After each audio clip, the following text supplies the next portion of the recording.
Today I'm going to talk about Moroccan cuisine. Moroccan meals last for multiple hours and are a time shared with family. Traditional Moroccan dining etiquette includes meals served at a knee-high round table. Meals are served family-style without utensils. Food is eaten using fingers or scooped with bread, and it's always eaten with the right hand. The left hand should never be used because it's considered unclean.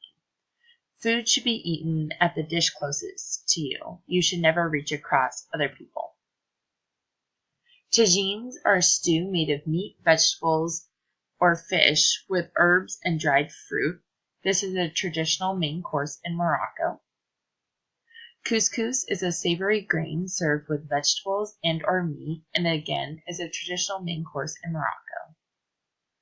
Mint tea is served after the meal, and it's green tea mixed with fresh mint leaves and a large amount of sugar. Did you know that 99% of the country is Muslim?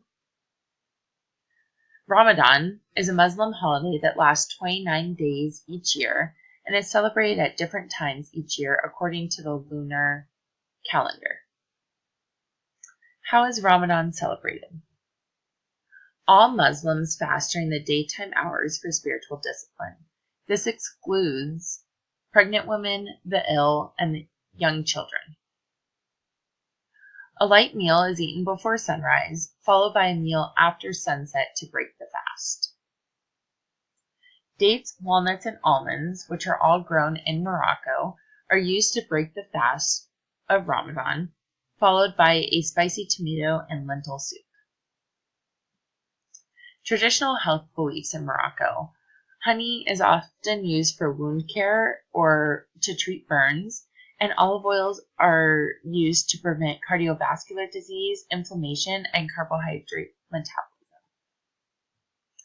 Morocco food in America takes longer to prepare.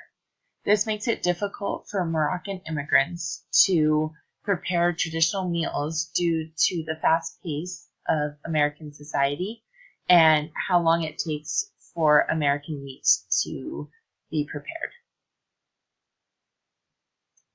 Thank you so much for your time.